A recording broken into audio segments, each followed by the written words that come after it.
Hello বন্ধুরা, welcome back to my new blog. সবাইকে জানাই গুড মর্নিং। আশা করি তোমরা সবাই ভালো আছো, আমরাও সবাই ভালো আছি। তো আমি প্রায় উঠেছি 4:30টার সময়। 4:30টার সময় উঠে ব্রাশ ট্রাশ করলাম।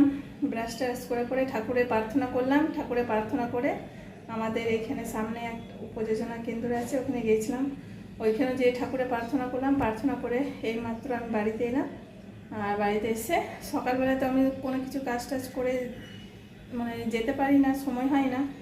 সকাল সকাল প্রার্থনা হয়, ওই জন্য সকাল সকাল আমি অনিশা মনীষে যাই প্রার্থনা করে এই মাত্র এলাম।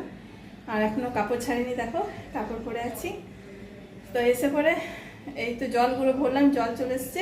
কালকে বিকেলে জল দেওয়া হয়নি, কেন আমাদের এদিকে কালকে বিকেলবেলায় খুব বৃষ্টি হয়েছে। আর যে টাইমে জল আসে সেই টাইমে খুব জোর বৃষ্টি এসেছে, সেই জন্য আমি কালকে বিকেলে জল নিতে পারিনি। তো এখন আমি জলটা ভরলাম, জল আরে ভরে আর ঘরগুলো ঝাড়তি, ঘর মুছি, এই কাজ টাজগুলো সব করে নিই, তারপর ঠাকুরের পুজো দেবো।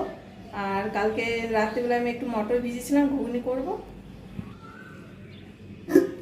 এই তো কালকে রাত্রিবেলায় আমি মটর ভিজতে দিয়েছিলাম, ঘুগনি করব, ঘুগনি আর মুড়ি। তো এখন মটরটা আমি সেদ্ধ করতে দিয়ে দিই আর একদিকে কাজ টাজগুলো করে নিই। আমার পুজো দেওয়া এইমাত্র কমপ্লিট হলো, আর অনেক কাজ ছিল, সেই জন্য আমি তাড়াতাড়ি কাজ টাজগুলো বাগিয়ে টাগিয়ে এইমাত্র চান টান করে ঠাকুরকে পুজো দিলাম। আর পুজো টুজো দিয়ে এই তো ঘুগনি বসিয়ে দিয়েছি, মটরটা সেদ্ধ করতে দিয়েছি, তখন তোমাদের দেখিয়েছি। আর এই তো আমার ঘুগনি এখন রেডি হয়ে গেছে। এবার আমরা মুড়ি খাবো, মুড়ি আরে খেয়ে তারপরে আমি ভাত বসাবো। ঘুগনি কালারটা খুব সুন্দর হয়েছে।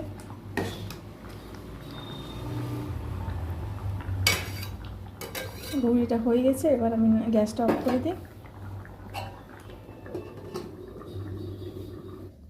তো বন্ধুরা, আমাদের এইমাত্র ঘুগনি করা হয়ে গেছে, আর আমরা 3 রাতে মুড়ি নিয়ে বসে গেছি। আর এই টিফিনটা করে নিই, তারপরে আমি রান্না বসাবো।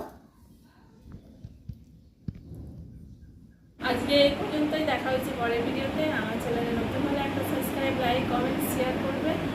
বাই। যারা আমার চ্যানেলে নতুন তারা অবশ্যই একটা সাবস্ক্রাইব করে আমার কাছে